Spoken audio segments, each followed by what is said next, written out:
누가복음 4장 22절부터 30절까지 읽겠습니다.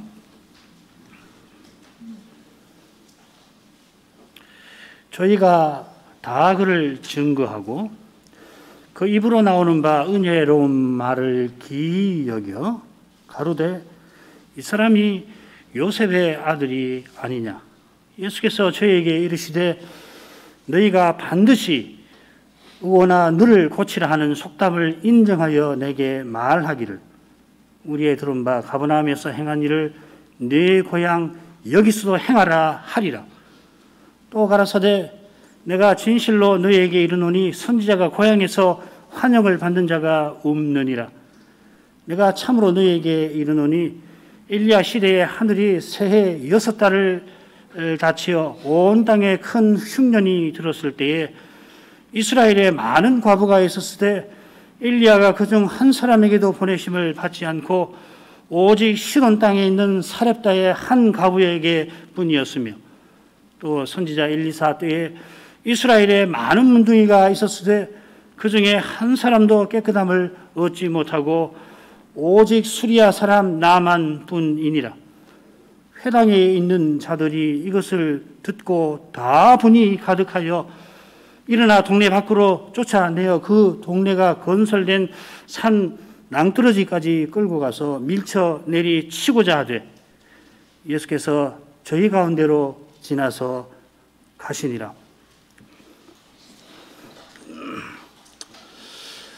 누가 선생에 따르면은 주님께서 마귀의 시험을 받으심으로 메시아의 수임을 시작하셨습니다. 그처럼 주님께서 고향 나사렛 회당에서 가르치시는 일을 시작하셨습니다. 나사렛 회당에서 가르치신 일이 마태복음, 마가복음에도 또 나옵니다만 거기 나오는 그 나사렛 사건은 초기가 아니라 12사도를 파송하기 전에 있었던 사건입니다. 주님께서 갈릴리 사역을 시작하시면서 먼저 고향을 들러서 거기서 먼저 가르치신 것입니다. 안식일이라 규례대로 회당에 가셨고 거기서 이사야의 글을 받으셨는데 61장을 찾아서 읽으셨습니다.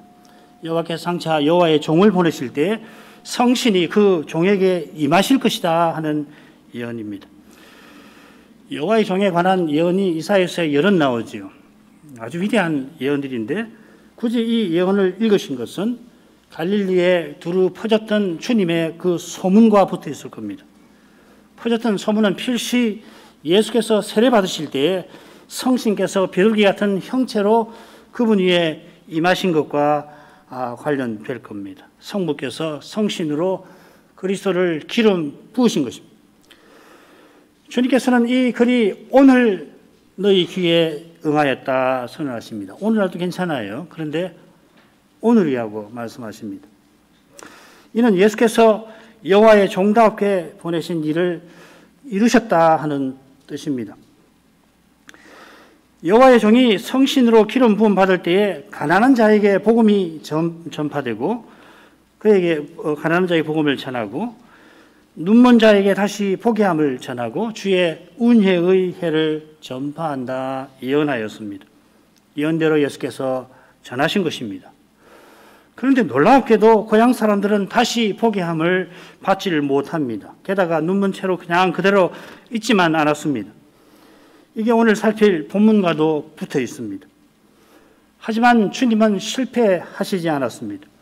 거기 주님과 함께 가난한 자들이 있습니다. 제자들이 거기 있거든요. 그들 중에 베드로가 곧 자기가 죄인임을 고백할 것입니다. 누가복음 5장 처음에 나옵니다. 그가 이 대목 끝 무렵에 베드로가 9장 거기 보면은 바른 고백을 드립니다. 누가복음의 마지막 대목에서는 24장이죠. 예수님께서 베드로와 사도들을 세상에 파송하십니다. 이 상반된 반응이 주님께서 순수하게 복음을 전하신 그 증거입니다. 고린도서 2장 15, 16절이죠. 우리는 구원 얻는 자들에게나 망하는 자들에게나 하나님 앞에서 그리스도의 향기니 이 사람에게는 사망으로조차 사망에 이르는 냄새요 저 사람에게는 생명으로 자 생명에 이르는 냄새라 누가 이것을 감당하리요. 지난 시간에 이어서 계속 생각해 나갑니다. 22절 읽습니다. 저희가 다 그를 증거하고 그 입으로 나오는 바 은혜로운 말을 기이 여겨 가로되 이 사람이 요셉의 아들이 아니냐. 주님의 가르침을 듣고서 세 가지 반응이 나옵니다. 들은 사람들이 다 증거하였다, 기이 여겼다, 말했다, 가로되 하고 반문을 했는데 아주 짧은 시간에 세 가지 반응이 나옵니다만은 얼른 첫 번째 반응과 세 번째 반응이 아주 다르지요. 그들이 기이 여겼다고 했는데 그들의 이런 반응이야말로 실로 기이합니다. 어떻게 이 짧은 시간에 이렇게 달라질 수가 있을까 싶을 정도입니다. 주님께서 이 글이 오늘 너희 귀에 응하였다 하시니 모두가 다 그를 증거합니다. 여기 증거한다는 말은 높인다는 말이에요. 옳다 이 말이죠. 훌륭하시다 이 말이죠. 조금 아래 주님께서 자기를 선지자에 빗대신 것처럼 듣던 사람들이 예수님을 세례 요한 같은 인물로 높인 것입니다. 우리가 올해 위대한 선지자가 났다 생각을 한 거예요. 은혜로운 말이라는 게 사도행전에 두 번 다 나오는데 똑같이 사도가 전한 그리스도의 복음을 가리킵니다. 과연 주님이 자기가 오실 메시아라고 또 하나님의 구원이 이제 임했다고 전하셨습니다. 주님의 입에서 나오는 이 말씀을 무리가 기이 여깁니다. 성전에서 베드로와 요한이 걷지 못하는 사람을 걷게 할 때 사람들이 보고 놀라며 기이 여겼다 하였습니다. 베드로와 요한이 기이 여기는 사람들에게 이어 복음을 전했죠. 그 결과 많은 사람들이 믿었는데 5천이나. 그런데 공회는 그걸 봤지만은 두 사도를 가둡니다. 주님께서 고향 사람들에게 복음을 전하시니 그들이 기이 여기긴 했는데 결국은 주님을 미워합니다. 그 반응이 그들의 반문에 암시되어 있습니다. 이 사람이 암시되기 때문에 이 반문으로 드러난다고 하기 낫겠습니다. 이 사람이 요셉의 아들이 아니냐. 이 사람이 높이 부르는 표현 아닙니다. 좀 정확하게 하자면 이자가 이렇게 사실 그 말이 그 말입니다만은 이 사람이라는 말을 중립적으로 쓸 때는 뭐 그렇게 낮춰 부르는 말이 아닌데 이 사람 할 때 이자라는 말이죠. 그죠? 낮춰 부르는 말입니다. 요셉의 아들이라고 한 표현도 이분이라고 높인 게 아닙니다. 이자는 아무개 아들 아닌가 하는 거죠. 증거한다, 기이 여긴다, 가로다라는 말이죠. 세 동사가 잇따라 나오는데 세 동사 모두 이 동사 표현이 어떻게 되냐면은 갑작스럽게 동작이 시작되는 것을 표시하는 그런 형태입니다. 주님이 가르치셨는데 그러자 그들이 주님을 높이기 시작했고 그러자 은혜로운 말씀을 기이 여기기 시작했고 그러자 반문하기 시작했다는 겁니다. 그들이 주님을 높였는데 자기도 모르게 높였고 영광이 나타나니까 높인 거예요. 금방 높였으면서도 갑자기 은혜로운 말씀에 대해 이상한 생각이 들기 시작했고 그러자 금방 반문하며 무시하는 태도를 취했던 겁니다. 이런 변화는 주님이 말씀을 전하신 것과 붙어 있습니다. 그들이 말씀을 듣고 있었는데 그 말씀이 그들에게 이런 변화를 불러 일으킨 것입니다. 좀 더 정확하게는 그들 안에 있는 죄가 은혜의 말씀에 거부하는 반응을 일으킨 겁니다. 제가 처음부터 곧바로 그런 거부하는 반응을 일으킨 건 아닙니다. 처음에는 우리 고래도 세례 요한 같은 선자가 났다 자부심을 갖게 했던 것 같습니다. 가령 나다나엘이 나사렛에서 무슨 선한 것이 날 수 있겠느냐. 그리고 유대인들 이 공회가 뭐라고 그러냐면 갈릴리에서는 선자가 나지 못한다 그렇게들 말했습니다. 이게 그 당시에 사람들 가운데 퍼져 있는 평가입니다. 갈릴리와 나사렛에 대한 이런 평가에 갈릴리 사람들 그리고 갈릴리에 속한 나사렛 사람들은 열등감을 느꼈을 겁니다. 그런데 세례 요한 같은 인물이 눈앞에 있습니다. 자랑하는 마음이 일어나서 주님을 높였습니다마는 놀랍게도 주님의 입에서 나오는 은혜로운 말씀에 이상한 마음이 속에서 올라옵니다. 갑자기 수십 년 지켜봐 온 대로 예수님이 자기네와 그렇게 다를 인물일 리가 없습니다. 그는 자기네가 잘 아는 요셉의 아들일 뿐입니다. 게다가 예수님이 세례요한처럼 빈들에서 지내신다거나 혹은 명망 있는 위대한 랍비에게 배운 적이 없습니다. 예수님이 12살 때에 성전에 올라가서 거기 선생들, 랍비들하고 대화하신 일이 있는데 그때 주님의 이 기이한 행동을 그의 양친 요셉과 마리아도 깨닫지 못했다 하였습니다. 늘 함께 지내던 육신의 부모도 그러한데 고향 사람들은 말할 게 없습니다. 이것은 성신으로만 그리스도를 깨닫는 것과 딱 붙어 있습니다. 바울이 유대교 신학에 출중했지만은 육신을 따라 그리스도를 알았고 그래 교회를 핍박할 뿐이었습니다. 그처럼 고향 사람들이 아무리 주님의 사생활을 알았다 하더라도 주님의 신성을 결코 깨닫지 못했고 그래 지금 주님을 함부로 대합니다.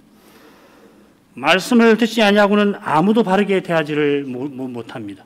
주님을 바르게 대하지 못하니까 사람도 그렇게 되는 것이죠. 그리스도를 모시지 않으면 그리스도의 형제를 제대로 대접하지 못합니다.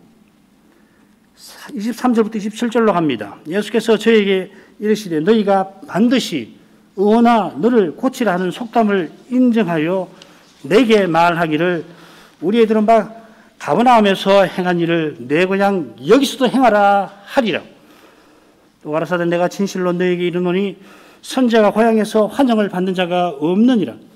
내가 참으로 너에게 이르노니 엘리야 시대에 하늘이 새 6달을 같이 온 땅에 큰 흉년이 들었을 때 이스라엘에 많은 과부가 있었으되 엘리야가 그중 한 사람에게도 보내심을 받지 않고 오직 시온 땅에 있는 사렙다의 한 과부에게 뿐이었으며 또 선지자 엘리사 때에 이스라엘에 많은 문둥이가 있었으되 그 중에 한 사람도 깨끗함을 얻지 못하고 오직 수리아 사람 나아만 뿐이었느니라.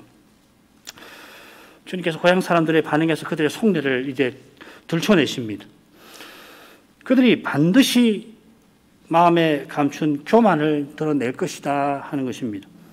그 교만이 겉으로 드러나기 전에 주님이 책망을 하십니다.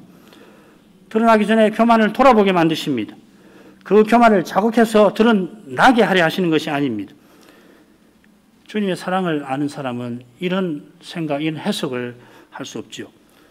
지난 순환절기에 살핀 대로 주님께서 빌라도 들어 주님을 처형하는 죄를 짓지 않도록 늘 말씀하셨지 그를 자극해서 주님을 십자가에 내어주게 하시지 않았습니다. 이런 해석들이 있는데 그건 주님의 사랑을 잘 모르는 해석이라 생각합니다. 그처럼 지금 고향 사람들이 주님을 배척하도록 자극하신 게 아니라 그렇게 하지 않도록 책망하십니다. 말씀에 우리의 잘못이 드러날 때에 주님의 이 사랑을 기억해야 올 것입니다. 고향 사람들이 속담을 인용하며 주님께 표적을 요구할 것이라 하셨습니다. 지금 요구하는 게 아니라 앞으로 그렇게 될 거다 이 말이죠. 그들이 그때 갖다 될 속담이 뭐냐면은 의원아 너를 고치라 하는 것입니다. 예수님이 자기를 메시아라고 주장하셨으니 그렇다면 스스로 입증하라고 그들이 요구하는 태도입니다. 이것은 그들이 이어 말하는 내용에서 분명해집니다. 주님께서 가버나움에서 행한 일, 표적이거든요. 고향에서도 행하라 하는 요구입니다. 가버나움에서 표적을 행하는 것을 들을 텐데 그러면은 네 고향에서 하라고 요구할 거라는 겁니다.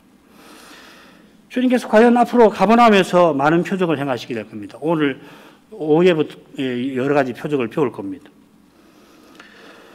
아마도 가버나움이 주님의 갈릴리 선교 본부로 삼은 곳이라 그곳에서 많이 하셨습니다. 나사렛 사람들은 주님께서 고향보다 다른 고을에서 많은 표적을 행하시는 것을 못마땅하게 여길 것이라 하는 것입니다.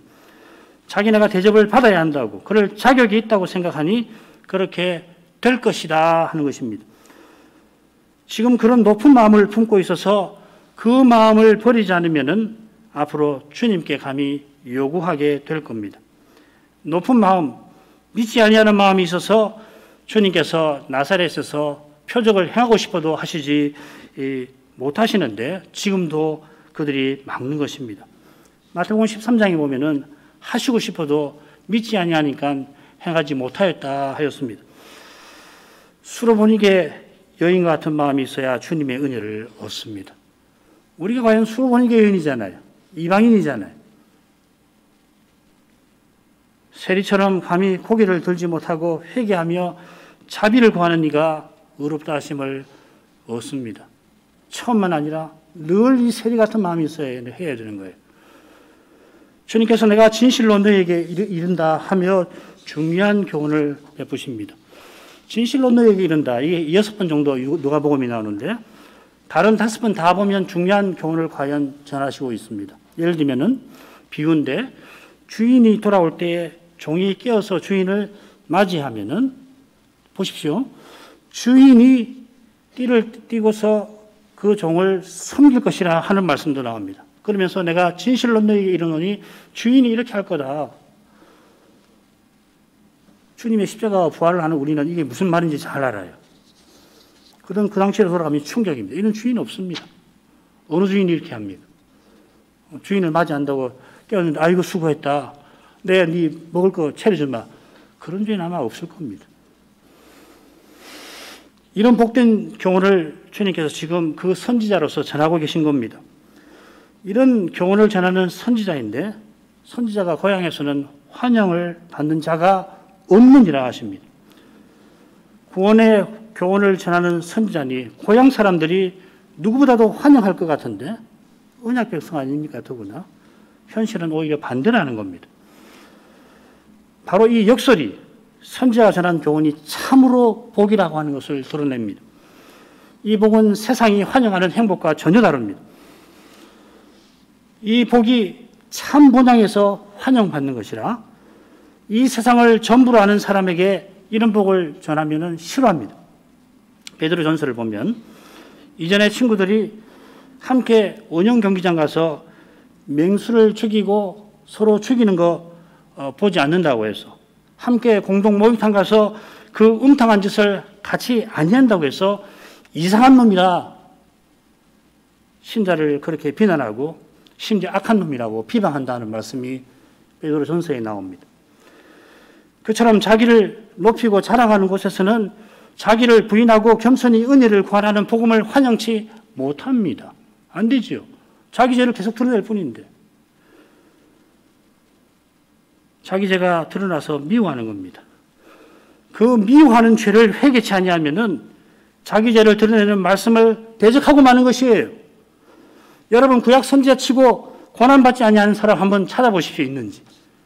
놀라운 일 아닙니까? 우리 생각에는 구약 선지자들이 맹렬하게 죄를 책망하고 야단치는 분으로 생각하지만은 반대예요. 정작 누가 핍박하나 그 말씀을 안 듣는 백성이 선자를 내쫓아요. 죽여버려요. 왜 그렇습니까? 선자가 사람 힘으로 안 하는 것이거든요.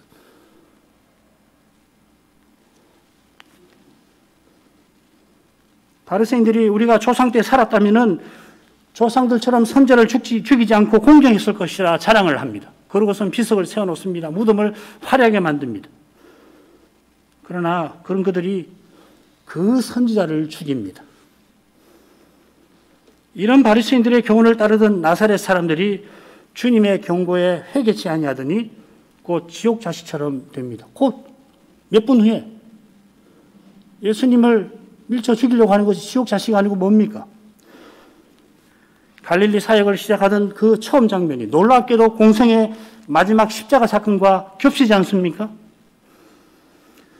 주님께서 고향 사람들을 향한 사랑에 이끌려서 하나님 말씀을 계속 전하십니다. 엘리야와 엘리사 시대의 두 사건을 특별히 언급하십니다. 여러분 이 두 선지자의 기록이요. 열왕기상 한중간에 나옵니다. 딱 적으면 그분들 이야기예요. 그런데 분량이 얼마나 많은지 한번 보십시오. 열왕기상, 열왕기하가 모두 47장인데 이 엘리야, 엘리사 시대가 25장입니다. 역사 기록을 희한하게 하는 거죠. 그죠? 현대 역사 같으면 이렇게 하지 않습니다. 아무리 위대해도 조금 더 쓰지 이렇게 많이 쓰지 않는데 절반 이상을 써요. 그것도 한가운데. 뭘 말하겠습니까? 열왕기라고 하는 시대를 무엇으로 봐야 되는가? 백성들이 선자를 어떻게 대하는가 하는가 그것으로 그 시대를 파악하라는 거 아니에요. 열왕기는 여호와께서 선자들을 보내시지만은 왕과 백성이 그 말씀을 듣지 아니하여 이스라엘과 유다가 멸망하는 역사를 담고 있습니다. 왕들과 백성이 선자를 환영하지 않는데 가장 대표적인 것이 엘리야, 엘리사 시대입니다. 그런데 이 시대에 뭐가 나오느냐면 남은 자라고 하는 사상이 이 시대에 형성이 돼요. 하나님께서 그 엄혹한 시대에 하나님 말씀 듣는 자를 친히 남기시는 것입니다. 그처럼 하나님께서 이스라엘에 3년 반 큰 기근을 내리실 때 가부들이 누구보다 견디기 어렵잖아요. 남편들도 어렵고 아이들도 어렵지만은 식구들을 먹여 살려야 하는 그 어머니들, 특별히 남편 없는 그 가부가 얼마나 힘들겠습니까? 하나님께서 언약 백성에게 배척받은 엘리야를 그런데 시돈 땅, 이방 땅 사렙다 가부에게 보내셨습니다. 왜 보내셨습니까? 아합이 엘리야를 미워하여 죽이려고 하니까. 엘리야가 이스라엘에서 살 수가 없었던 것입니다. 사렙다 가부의 집에서 여호와께서 엘리야를 살리시되 그를 통하여 그 가부와 아들을 먹여 살리셨습니다. 그처럼 엘리야 시대에 엘리사 시대에 언약 땅에 문둥이가 많았습니다. 문둥이가 많았다는 것은 엘리야 시대에 3년 반 기근이 든 것처럼 하나님 저주가 붙어 있는 것이에요. 예수님 시대에 귀신 들린 자가 많은 것과 비슷한 겁니다. 문둥병은 가장 심각한 부정이죠. 무엇보다 하나님의 거룩하심을 침해한 결과로 생기는 것입니다. 문둥병자는 성전 예배에 참여하지 못할 뿐만 아니라 아예 성 밖에 나가 살아야 합니다. 유출병도 적지 않은 매우 심각한 부정입니다만은 유출병자는 성 안에 삽니다. 유출병 여인 보시면 알죠. 문둥병이 유일하게 성 밖에 나가야 하는 부정입니다. 이런 데서 벗어나는 것이 얼마나 복된 일인지 문둥병에서 회복될 때 드리게 하신 그 제사를 보면 압니다.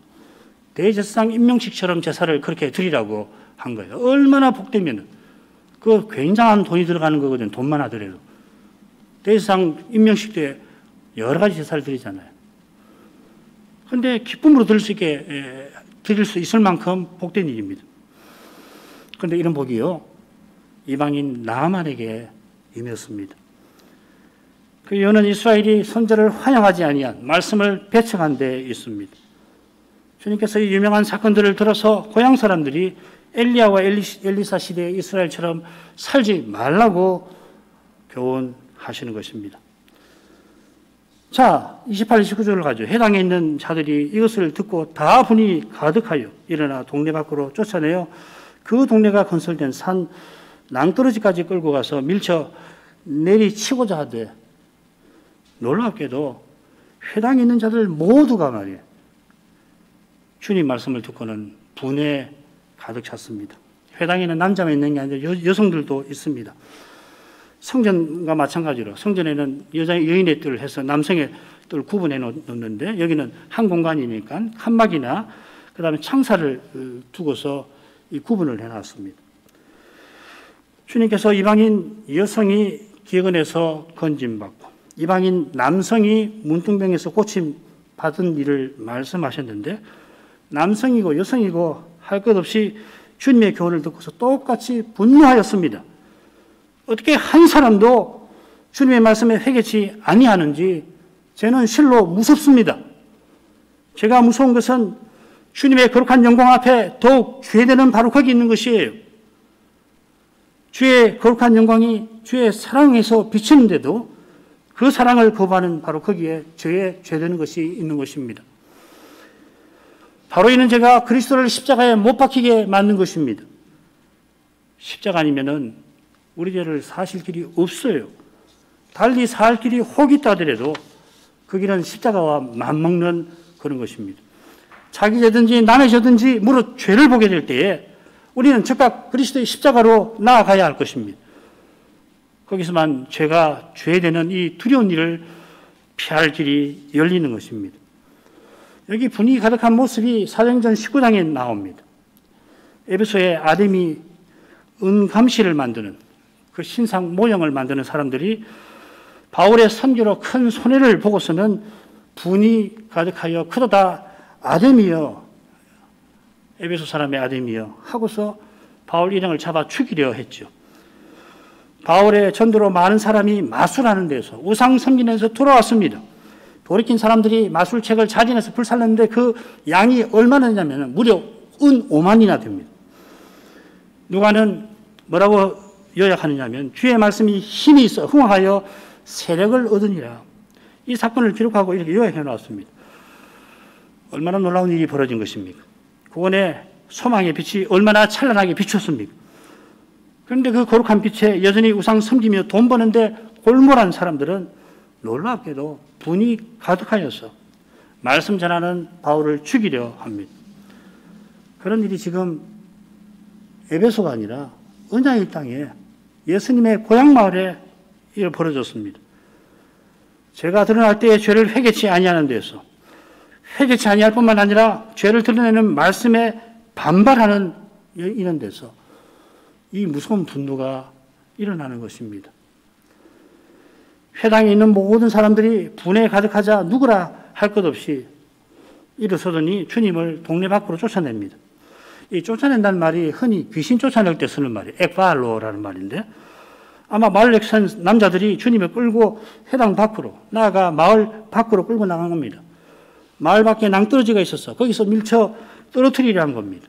밀쳐 떨어뜨려서 죽이려 한 것인가 아니면 주님의 말씀을 미워해서 거짓 선지자를 죽이듯이 돌로 쳐서 죽이려 했는지 얼른 잘 판단하기는 어렵습니다. 마을 밖으로 끌고 나간 걸 보면은 모세의 명령대로 돌로 쳐서 죽이려 한 것 같습니다. 스데반이 그랬죠. 스데반이 공회 앞에서 공회와 바리새인들의 죄를 드러내니까 그들이 큰 소리를 지르며 귀를 막고 일심으로 그에게 달려들어 성 밖으로 예루살렘 밖으로 내치며 돌로 쳤습니다. 지금 스데반 나사렛 사람들도 주님을 거짓 선자로 간주하고 돌로 쳐서 죽이려 했던 것 같아요. 스데반을 죽이던 이들처럼 이들도 마음이 분이 가득한 탓에 잔인하게 낭떠러지에서 밀쳐 떨어뜨리고도 기도한 겁니다. 주님께서 공생애를 시작하자마자 마귀에게 시험 받아주신 것처럼 가르치심을 시작하자마자 고향 사람들에게 죽임 당하실 뻔했습니다. 주님께서 그들을 사랑하셔서 구원의 교훈을 베푸셨지만 주님의 말씀을 그들은 반대하고 구원의 복을 거부하였습니다. 세례요한이 세례받으러 온 무리에게 독사의 자식들아 부른 것이 그리 과한 게 아닌 것 같습니다. 마태복음이나 다른 데 보면 바리새인과 사두개인에게 했다고 했는데 정말 무리에게 했다는 것도 이 과한 표현이 아니구나. 나사렛 사람들이 구원하러 오신 메시아를 돌로 쳐서 죽이려 했으니 이미 지옥 자식처럼 행한 겁니다. 이들이 유독 악했으면 그런가요? 그들이 시기하게 될 가버나움도 주님이 많은 권능을 거기서 베푸셨지만은 그들을 향하여 화 있을진저 하실 것입니다. 그 이유가 가버나움이 나사렛처럼 하늘에게까지 높아지려 하는 교만에 있습니다. 교만 때문에 주님의 많은 표적에서 보아야 할 자기 죄를 가버나움 사람들이 보지 못한 겁니다. 오늘 오후에도 그걸 확인할 것입니다. 주님의 표적들이 하나님 나라의 능력을 드러내는 행위, 계시인데 계시의 거룩한 빛 가운데 숨길 수 없이 드러나는 죄를 회개치 아니한 겁니다. 그런 점에서 십자가로 가시는 주님의 길은 고난의 길이 분명합니다. 처음부터 자기 백성에게 드러나는 죄의 무서운 얼굴을 보고서 고난을 받으셨습니다. 마귀가 시험에서 실패하고 잠깐 떠났지만 금방 돌아와서 주님을 죽이려 합니다. 4장 30절 예수께서 저희 가운데로 지나서 가시니라. 이 30절이 어떻게 시작되냐면 그분이 친히 이렇게 시작됩니다. 주님께서 분노한 나사렛 사람들 가운데로 지나가십니다. 사람들이 주님을 끌고 낭떠러지로 와서 지금 주님을 저 아래로 밀쳐 떨어뜨리려 했습니다. 여러 사람이 지금 주님을 붙들고 밀치는 중인데 신비하게 주님께서 그들의 소나기를 벗어나서 그들 가운데로 지나가십니다. 이로도 우리 주님은 계속해서 죽음의 소나기에서 벗어나고 또 벗어나십니다.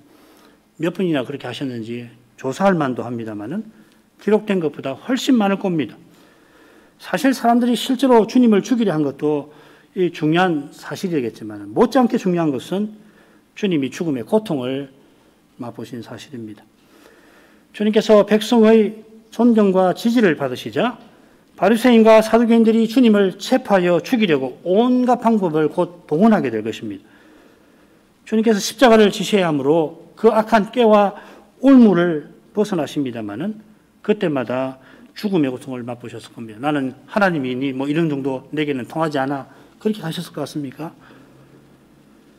그럴 때마다 주님께서 자기를 죽음에서 능히 건지실 아버지께 심한 통곡과 간구로 기도하셨을 것입니다. 이 고통의 기도를 통하여 주님은 아버지를 더욱 가까이 하시고 아버지의 뜻에 더욱 다가가셨습니다. 주님께서 신비하게 분노한 군중을 벗어나셨지만은 아버지께서 예수의 기도를 들으시고 신비하게 피할 길을 내신 줄 믿습니다. 지나서 가시니라. 누가는 주님께서 그저 나사렛을 벗어나셨다고만 서지를 않습니다. 이 동사를 보면요, 계속 길을 가신다 이렇게 되어 있습니다. 아마 여러분 갖고 있는 영어 성경 보시면은 그렇게 번역된 게 있을 거예요. went on way. 길을 계속 가신다는 겁니다. 31절을 보면은 가버나움으로 내려가셨으니 가버나움 가는 길로 가신 겁니다. 그러나 아울러 십자가로 가시는 길입니다. 누가는 십자가로 가시는 길이 어떤 성격과 의미를 지니는지 마지막 예루살렘 여행기에서 드러내고 있습니다. 여행기가 길다고 그랬죠. 35%나 된다고 누가복음이 굉장히 긴 복음서입니다. 주님께서 그 여행에서 사명을 향하여 끝까지 걸어가십니다.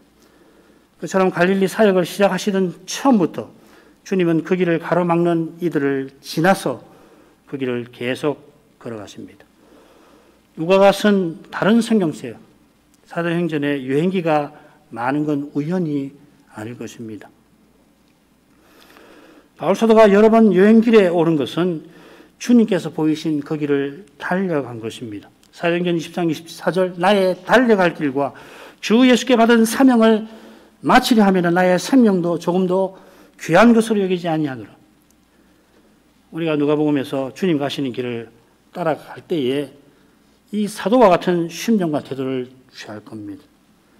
그러면 주님이 우리가 가야 할 길을 이 말씀을 통해서 친히 보이시고 이 길을 친히 인도하실 것입니다. 기도하겠습니다. 걸어가신 아버지 예수께서 십자가로 가시는 그 처음부터 죽음의 고난을 겪으셨습니다. 그 고난을 마귀에게 시험 받으시는 데에서 겪으셨고 이어 고향 사람들에게 배척 받으시는 데에서 겪으셨습니다. 우리를 위하여 주님께서 이 고난을 내내 맛보신 줄 압니다. 고난받을 때 연약한 우리를 도우려고 그리하셨습니다. 아니 생각해 볼 때 저희가 주님처럼 고난받을 수 있게 하려고 그리하신 것으로 믿습니다. 주님의 고난에 참여하게 하신 것입니다. 주님의 거룩한 뜻과 심정을 여전히 다 헤아리지 못합니다. 그러나 주의 말씀에서 주께서 십자가를 향하여 걸어가신 길에서 그 심정을 조금씩 배우게 하십니다. 바울 사도가 이 점에서 우리의 모범임을 압니다. 바울이 위대해서 그렇게 살았던 것 아니라 우리 주님이 실로 위대하셔서 바울 그 주님을 핍박했던 원수를 그렇게 만드신 것을 기억합니다. 물론 저희가 바울과 비할 바 못되는 그런 자들이지만 주님을 의지할 때 저희도 주님처럼 살아가게 하실 것을 믿고 바라봅니다. 주님도 죽음 앞에서 두려워하셨으니 저희는 죽음의 두려움에 늘 압도됩니다. 그러나 주님께서 자기를 죽음에서 능히 건지시는 아버지께 기도하신 것처럼 저희도 주님 안에서 그렇게 기도하게 하십니다. 이런 심정과 태도를 품어야만이 달려갈 길을 알게 하시고 달려갈 힘도 주실 것입니다. 자기 십자가를 지고 나를 조출하신 주님께서 부활의 능력으로 이 연약한 저희도 꼭 사명을 이루게 하실 줄 믿습니다. 그리고 그리스도와 같아질 부활에 마침내 이르게 하실 줄 믿습니다. 예수님의 이름으로 기도합니다. 아멘.